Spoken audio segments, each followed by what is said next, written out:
So let's take a look at some rather awesome chapter and legion specific dreadnoughts that Games Workshop have just unleashed. It seems that there's new upgrade sets coming to customise your Contemptors.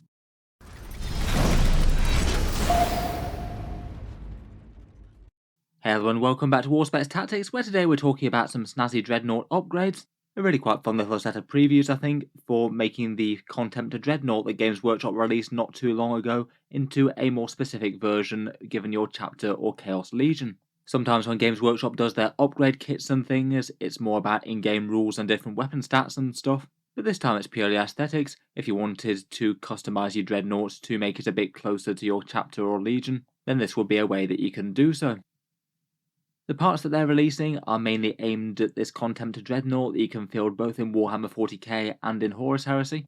The release itself is basically a Horus Heresy one, it's far more aimed at that than it is at mainline 40k, but to be honest I feel like this is one of the ones that just equally really applies to both. Contemptor Dreadnoughts are usable in Warhammer 40k the main game, and they're really quite a strong option for both Chaos Space Marines and regular Space Marines. You'll often find them wandering around with a whole bunch of Volkite shots and maybe a Cyclone missile launcher on top. Strong for the cost of inclusion for a lot of armies, even though you have to pay the command point tax. The upgrades that Games Workshop have released today are some resin upgrade parts for the plastic Contemptor Dreadnought, and the ones that they've previewed today are the Sons of Horus, Imperial Fists, Dark Angels, Emperor's Children, Iron Warriors, and White Scars. There are apparently going to be one of these for each and every Space Marine Legion. I'm going to be pretty curious to see some of the rest of them. Things like Iron Hands and Salamanders I think could be quite good fun. These are resin bits, which I think is probably a bit of a negative. It does mean that they'll be from Forge World and likely have Forge World prices attached. The bit that you get for these is basically a replacement for the torso/head part of the dreadnought,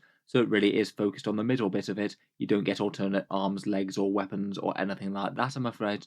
Hopefully the fact that it's at least a fairly small upgrade part might mean slightly cheaper prices, but given this is Forge World resin, I wouldn't expect anything too generous. They haven't shown off the prices or the release date yet. I'd guess that it might not be too far away. With the Horus Heresy releases, they've generally not had the biggest lead time between previewing the thing and then actually releasing it. I'd guess that these might be turning up sometime within a month or two.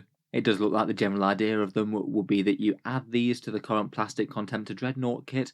That one costs £36, €47, 50 or $60. I feel like when you've included the price of whatever this costs, you're going to be looking at really quite an expensive dreadnought overall. Probably kind of similar to Games Workshop's offering with the Legion-specific heads and shoulder pads.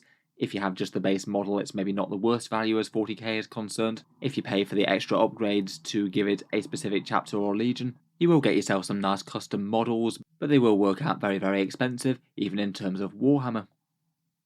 It does seem though that this is a bit of a switch around as opposed to a direct upgrade though. Forge World does already have a series of Legion-themed dreadnoughts, and the ones that they have currently are the ones with the similar plate to this, but also the legs and shoulders as a bit more chapter or Legion-themed. Those ones cost £42, €53 or $65, but don't come with any weapons, and I don't think that they combine amazingly well with the current arm weapons for the plastic Contemptor Dreadnought, though with a little bit of jury rigging you could make them work. It seems that Games Workshop have decided to update those molds and basically have this as the way forward, a part that's actually designed to fit in with the new kit as opposed to being aimed at the previous one, but it does mean that you're arguably losing out on a little bit of theming per dreadnought if you wanted it. These new ones are just going to have the sort of torso plate and head, whereas the old ones had the legs and arms, so I guess that will give the sculptors a bit more of a canvas to allow them to add themed bits onto. These are apparently going last chance to buy fairly shortly, so if you desperately did want one of the current Legion-themed Forge World Dreadnoughts, then I guess it's probably now or never from Games Workshop. Let's look through the set though, and we'll look at the ones that are going soon and the ones that are new. For the most part with these Horus Heresy molds, they do seem to have gone really quite similar to the old version. Kind of seems to be a theme for a lot of the Horus Heresy releases, to be honest. Update a lot of the molds and sculpts, but keep the general feel of the miniatures pretty much the same, only trying to make a few small minor changes when it makes sense. The Sons of Horus one has the Eye of Horus resplendent and a bunch of flames. Maybe it looks like the new one's just peeking out a little bit bigger over the rim of that armor plate for the Dreadnought sarcophagus. I would compare the two sets of legs as well. You can see how the old ones and the older shoulder pads have a lot more Legion-specific iconography on them compared with the new one. I guess it's a bit of a trade-off. It would mean that you're working with a lot more resin and those legs wouldn't be anywhere near as posable. But I guess the new one, keeping the heraldry just to the central body, maybe looks a little bit more practical and less blingy, I guess. Again, the Imperial Fist one is a fairly similar design. A great big winged fist in the centre of the Dreadnought sarcophagus there. Maybe not losing all that much details on the legs and the shoulder pads and things, not compared with some of the others. Next up, we've got the Dark Angels one. I believe that this one was at least a relatively recent introduction to the line. Really quite an interesting take on the chapter. I feel like their heresy colour scheme and styling is just a bit more different to the current chapter compared with a fair few of the legions. I kind of like the little reliquary type thing that they've got with a whole bunch of burnt out candles there. That's quite fun. A great big hooded angel in the centre of his chest plate, and a rather knightly looking helm peeking out from in a rather sinister shadowed archway. The Emperor's Children one is predictably ornate, lots of blingy gold and an Imperial Aquila emblazoned across the chest. They've also got some wings, talons and things on the go. The old one did have some slightly more interesting legs and shoulder pads, I think. They had some studded shoulder pads, kind of similar to some of the pauldrons on the standard Space Marines. I feel like out of most of these, the Iron Warriors one is rather nice. They've actually got some embossed hazard stripes there on the right, very appropriate for them. I feel like the helm and that cabling is done really well, and the Dreadnought sarcophagus looks really industrial. I feel like he'd certainly be equally at home in the ranks of a Chaos Space Marine army in Warhammer 40k. I feel like the Iron Warriors aesthetic generally translates over pretty well from Heresy to 40k just on the whole. Finally, we've got the White Scars Relic Contemptor. This one's going for a bit more of a Mongolian tribal type look. Interesting little top knot on the Dreadnought there, a single vision slit on the helmet's visor, and the sarcophagus itself is adorned with a whole bunch of fun talismans. I guess the older one translates that theme over a bit more of the rest of the model, with a few more things like that going on the legs and the shoulder pads. I'm not sure if I'm the biggest fan of the knee armor plates on the older one though, they perhaps just look a little bit weird and less polished compared with the new one. Let me know what you think of these anyway.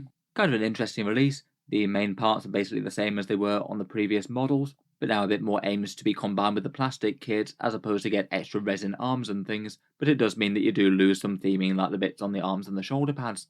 Overall, I feel like they're quite a fun little release, something that you can take advantage of if it adds the extra value for the money that it costs, or something that you can just completely ignore and just go with the stock Contemptors and do some jazzy conversions or painting if you want to add more theme. Look forward to hearing your thoughts down in the comments though. If you've enjoyed the video, then feel free to subscribe to Auspex Tactics, where I'll certainly keep the regular 40k videos coming. I do tend to post new ones just about every day. Finally, if you've been enjoying the videos quite a bit, any support in keeping them coming is enormously appreciated, and perhaps the way that most helps me out is the channel's Patreon page, links down in the video description. Making all the videos every day does take a fair amount of time and effort, and if you are enjoying quite a bit, any support is massively helpful. Channel patrons do get a fair few advantages, seeing certain videos early, regular votes to see what sort of things happen next on the channel, and automatic entry into the regular prize giveaways with the chance to win some big model kits each month. If any of that sounds good to you, or you'd just like to help support, the link is down in the video description below. In any case, an enormous thank you for listening, and I'll hope to see you guys next time.